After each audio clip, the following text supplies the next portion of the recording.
All right. Thank you very much, ladies and gentlemen, for joining us here today. My name is Wendell Ray, and I'm the Director of Education at the Illinois Center for Broadcasting Chicago campus.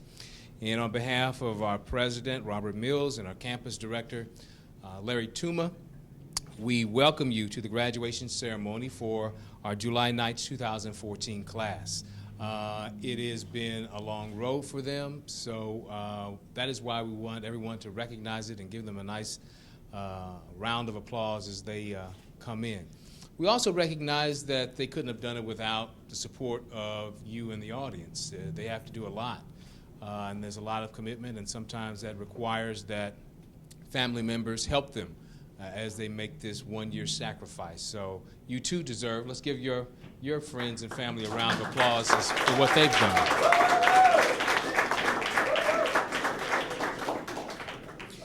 Our students go through a one-year program. They have to do a lot. They have to complete 148 classes, and they have to get an internship. Some do radio shows. They have to complete all sorts of projects, and they've gone a long way from Big Apple Bagels. Anybody can do Crazy Eddie? From Crazy Eddie to putting together a demo reel. Crazy Eddie is one of the first commercials they have to do. So they've had to go from there all the way to putting together a demo reel so they can now step forward and begin a career as professional media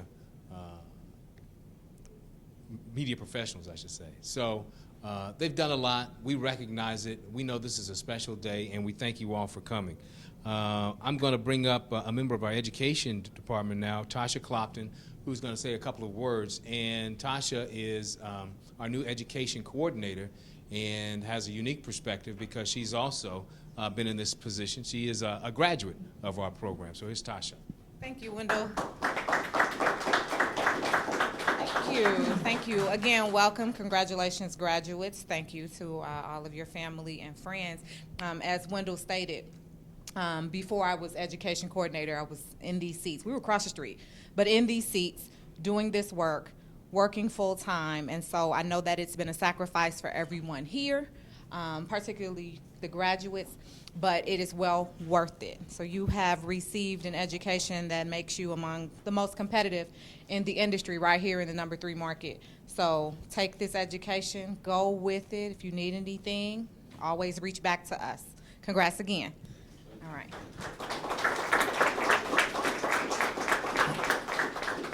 As I mentioned, now begins an official journey into finding a career after going through 12 months, basically, of training.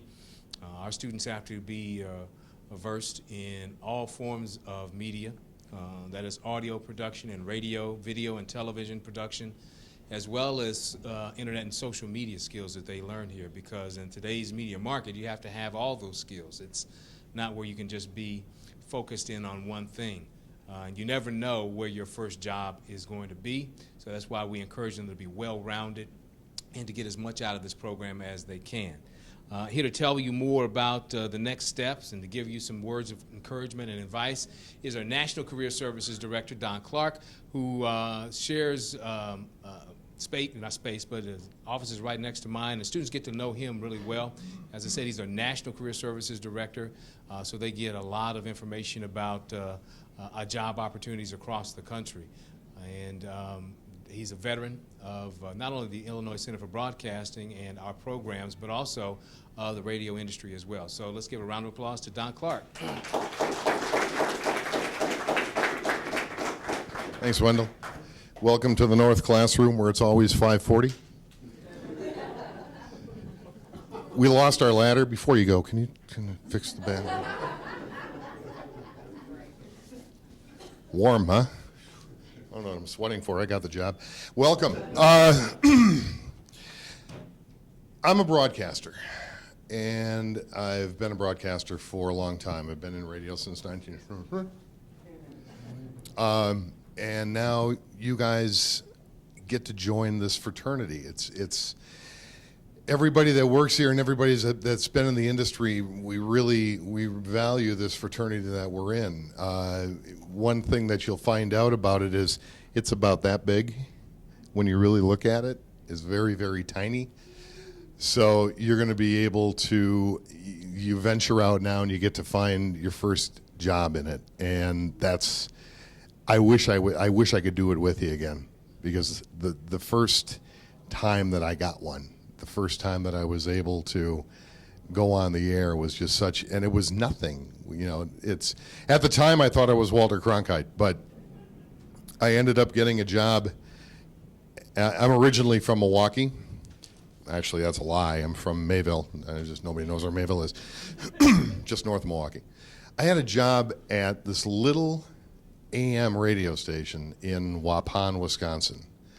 And unless you're a hardened criminal or a relative of a hardened criminal, you don't know what Waupun is. Waupun is where they have the maximum security prison for the state. I did know that going in, but it was a friend of mine that reminded me that if they ever have a breakout, the first place they're going to come to make their demands will be the local radio station. And I filled out my resume and I left town the next day. I hung around there for 5 years, and I learned everything that I needed to know to make that next step. And we talk a lot about small markets and starting in small markets, because you get to make a lot of mistakes in small markets and not get absolutely killed for doing it. I made a lot of mistakes in that small market, and luckily they didn't kill me, they didn't fire me, they just said, well, we just figure we just spent another $1,000 to train you. So it worked out well. But you move on and you start moving around. I've moved 15 times in my career. I always wish that U-Haul had a frequent mover program, because I could have got a free truck. But the nice thing is, and we talk about this with everybody, that's part of the move. They move you, the companies move you, they move you into the new markets, and you get to work your way up and up and up. I mentioned that because we were talking earlier, Tasha and I were talking before we came out here. I had a friend of mine that said, when you talk to people that are just getting into the industry, tell them stories, tell them stuff that you did, tell them stuff that happened. Be sure who's in the audience, because there are some stories that you can't tell. We'll tell those later. But there was one that I tell that really kind of solidified everything for me, and I share it with you guys because it's a simple little thing that you can do that you never know what's going to happen from it. When I got that first job, all I did was Sunday mornings, and I would go into the station and I would turn on the microphone and say the call letters of the radio station and then hit a button, and that would start the tape. That played for 30 minutes, turned on the microphone, hit the button, turned on the mic, said the call letters, moved on to the next tape. That was it. That's all I had to do. But after they hired me, I hung around the station constantly, never left. I did have another job, but when I wasn't at that other job, I hung around the radio station, sat on the couch in the front, read magazines about radio, got to know the receptionist, Janine Thompson, really well. Her and her husband, Fred, we got to be really, really good friends. But I thought, you know what? If I hang around here, maybe somebody is going to come up to me and say, hey, can you do this? And one day, this guy, Wayne Mauser, who was the news director at the station, said, hey, can you read the news? And I said, sure. Why not? And they sat me down in the studio, and they gave me the stack of the news, and I had to do the newscast from 5 to 5:30. This is Waupun, Wisconsin, so there really isn't a lot of news going on. But you do have to read farm reports. It's right in the heart of farm territory, so the farmers need to know how much their hay is worth, their corn is worth, yada, yada, yada. You had to read obituaries because you had to fill time. So we read obituaries on the air. Community happenings, anything that we had, enough to fill a half hour. So I did it. And they came up to me afterwards. Wayne came up and he said, well, that stunk, but it didn't stink enough. Can you come back tomorrow? And I said, sure, absolutely. I'll be happy to. Tuesday, Wednesday, Thursday, Friday, I came back every single day and did the news. And Friday rolled around and he said, congratulations, you're my new Saturday morning news anchor. Don't say no to anything. Say yes to everything. It may go against the grain. If it feels weird, don't worry about it. You're not going to be doing it that long. If you find yourself working in Broken Spoke, Wyoming, don't worry. You're not going to be there that long. We had a graduate from Lombard that went to, not Broken Spoke, but a town nearby, Rusty Spur or something like that. I don't remember what the name of it was. He was only there. He got hired to do mornings, and he was there for 2 months. And now he's in St. Louis. Within a year, he ended up in St. Louis. So enjoy this ride. It's great. You're going to absolutely love it. And congratulations on everything you did. Now we get to work together a lot. No matter where you want to go, we'll help you do it. And thank you for choosing the Illinois Media School. Really appreciate it. Thanks.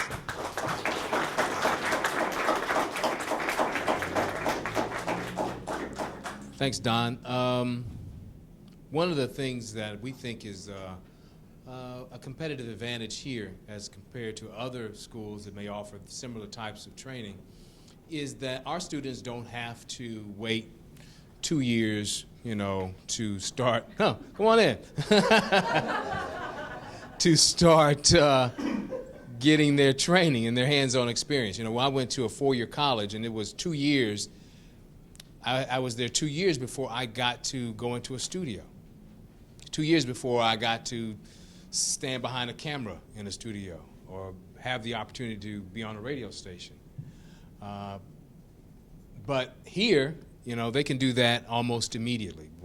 They have the opportunity to go out and shoot, touch cameras, and shoot and edit, or be on have it on a radio show, whatever they want to do immediately. And we think that is a competitive advantage and gives them the type of training that they're going to require, because in media and broadcasting, the one thing that hirers want to know is that you can do it, that you've done it before. They don't want to know if, they won't hire you just because you got a nice resume and you went to a great college. They want to know that you have actually done something so that when they turn you loose, you won't blow up the radio station or the TV station while they're out.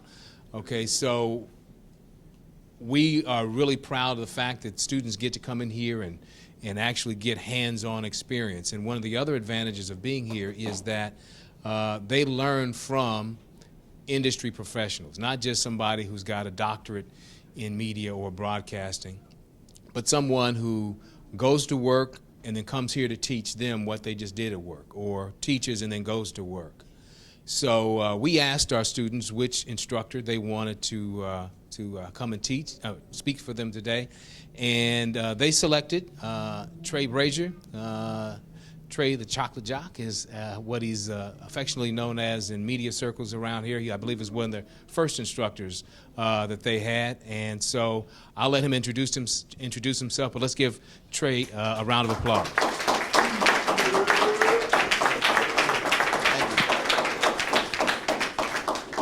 Good afternoon to everybody. I must love these people because it's my day off. It's 95 degrees, and I'm in the classroom.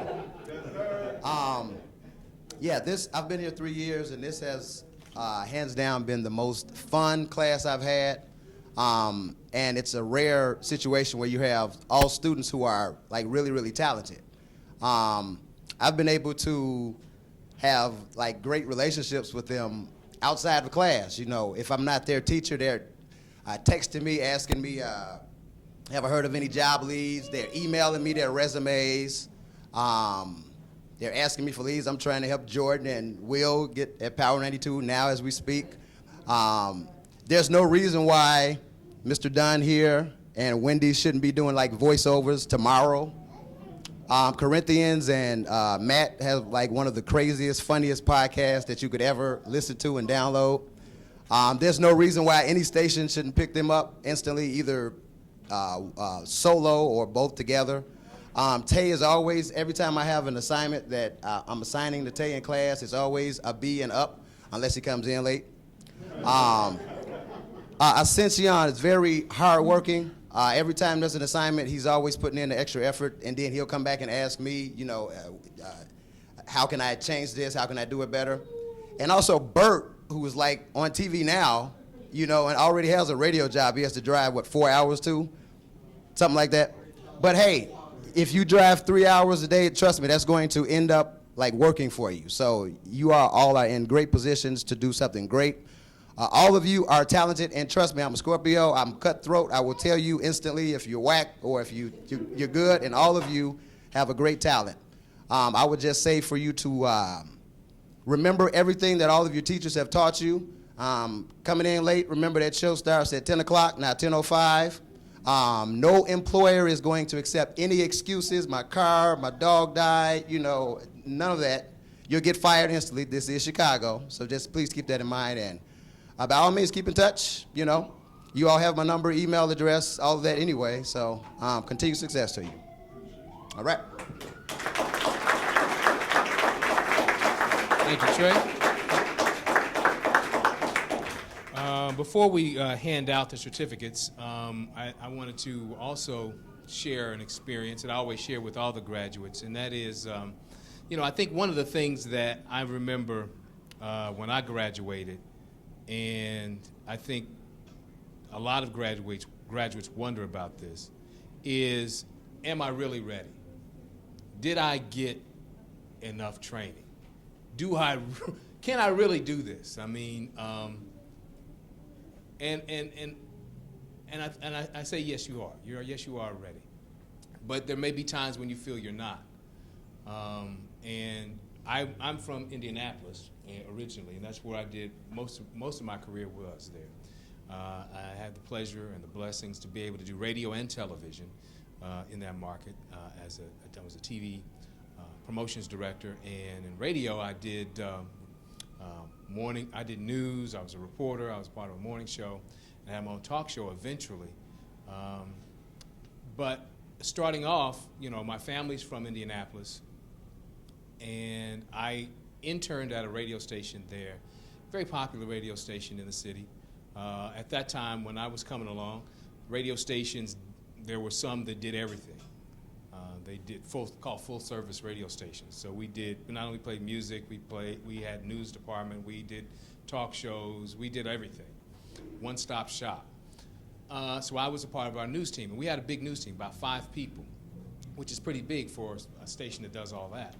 It was very well decorated, a lot of awards and so forth, and I was very proud to be a part of it. So I started as a reporter, and about a month in, I got a call from our news director. I was downtown we had a bureau where I covered city government, so I was down there in our office there, and he called me and said, "Wendell, you're going to anchor the 6 o'clock news." I was like, "Oh, okay." This is probably about 10 o'clock in the morning. Somebody was supposed to be there or couldn't do it. There's a scheduled shift, so he said, "You're going to anchor the 6 o'clock news." Now, I've only been there a month, right? I'm still getting my feet wet. So, you know, I'm nervous, but I'm not showing it. So I let my family know I'm going to be doing the news. You know, they're all there and listening. You know, they were already proud that they could hear me on the radio. So about 3 o'clock, I go back to the station. I don't have to be on the air till 6, but I go back at 3 so I can get ready. I type up my newscast and pull all my audio that I'm going to use, and I'm just watching the clock tick, waiting for my time to go in. And about 5:15 or 5:45 or so, I go in the studio, and at that time, the radio news department, the console's here, there's a glass partition here, and on the other side is where the disc jockey is, and he gives me the cue to go on. So at 6 o'clock, he gives me the cue. It's this real dramatic, you know, dun dun dun dun dun, you know, that kind of thing. And I remember thinking before I went in the studio, I said, if I can just make it through my first story, I'll be okay. You know, the nerves will be good, and I'll be gone. I'll be on my way, because at that time you do a story, and then you go to commercial, and you come back and finish 5 minutes of news. So there's all this pomp and circumstances, and I get the cue to go, and there's a knot in my throat about this big, but I get through it. I read my first story, punch the audio, and I remember thinking, I got it. I did it. Okay. Everything worked out. And so I'm sitting there, and I'm listening to the report that's playing that I introduced to the newscast. And out of over here where the door is, I kind of see somebody standing there, and I look, and it's the disc jockey. All right? And so he walks through the door, and he does like this. I wasn't even on the air. Yeah, right. So now I'm sweating bullets, because now I know my news director, my program director, they're all wondering why there was 30 seconds of this news stinger and nothing came after it. So, okay. So I got through the rest of the newscast, and I'm walking up. Everybody had gone for the day because it's the last newscast of the day. So I'm waiting for the phone to ring. Ask me, Wendell, what happened? Why was there dead air? Why did you go on? What happened? And so I'm stapling the newscast together and filing like we're supposed to, and the phone doesn't ring. Nobody comes to the door. The program director, and my program director was like, he was a drill sergeant. I mean, if the news was supposed to be 5 minutes, that didn't mean 4:58. That didn't mean 5:02. That meant 5 minutes. And so he was one of those kind of would just go off and start yelling if you were late. So I knew he was going to come through the doors, but he didn't. So, I'm like, okay, I'm sure somebody will call me when I get home. So I went home, nobody called. Woke up the next morning, walked in, nobody said anything. Okay, so I keep going and go on, and I learned from that experience that they were okay with me making a mistake. Okay, they believed in what I could do, or they wouldn't have asked me to do it. And I had to learn that and gain the confidence in myself that actually, I do know what I'm doing. I did make a mistake, yeah. I didn't push that button, which was critical, but that never happened again. And eventually I became news director, and eventually program director and operations manager. So I say that all to let you know that you are ready. You have learned it. You've done it. No matter if you make mistakes, you're going to make mistakes, especially starting off. But don't let that discourage you or make you think that maybe I don't know what I'm doing, or maybe I didn't get enough training, because you got enough training. You know what you're doing, whether or not you make any mistakes. So always remember that you can achieve whatever it was that you came through those doors last July for, okay? And that whatever you sought to do, you got enough training here to get it done. It's just now a matter of you applying it. No matter what happens, no matter what kind of mistakes you make starting off, you still have that knowledge that can get you through, okay? Just remember that. All right, so Tasha, come on up, and we can start these. Give up the awards or the certificates. As I mentioned before we give out the certificates, our students have to go through a lot. They have to complete 148 classes. They got to be here for close to 12 months, and they have to not only do an internship, but they have to turn in a certain number of practice, lab hours, internship hours. 308 is what is required. And each graduation, we recognize a student who has the most hours. And for this class, it is Bertine Peralta. So let's give him right in front.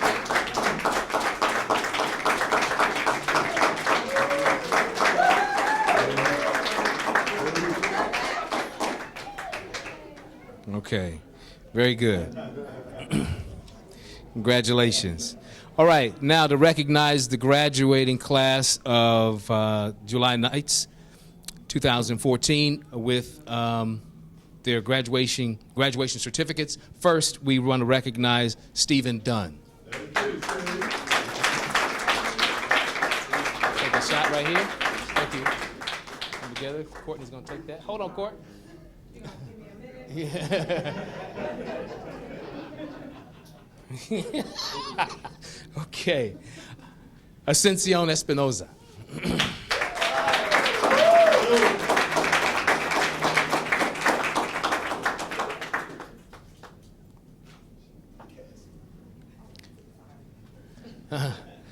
Jordan Gillespie. You're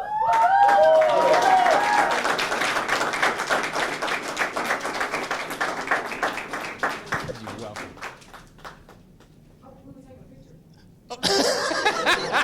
She just want to leave, I guess. She had enough. So you're done. Congratulations. Corinthians Love.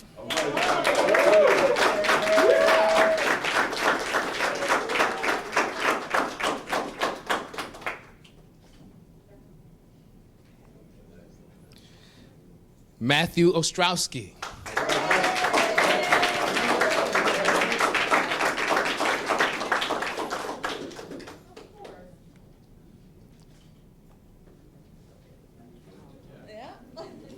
Bertine Peralta.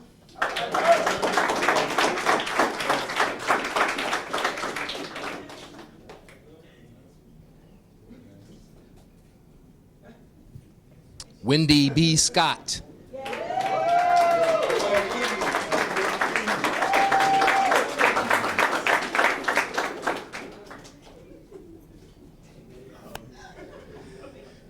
You're welcome. Deontay Terry. All right,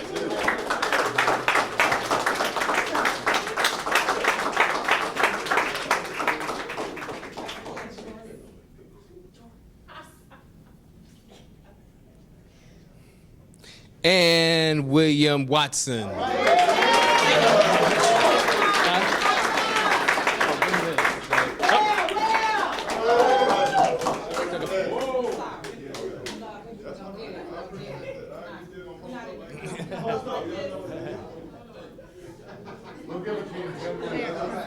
Give us a few minutes.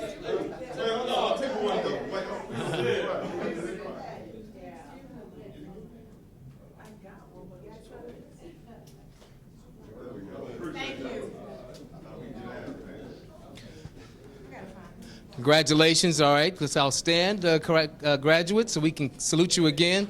Congratulations to the class of 2014.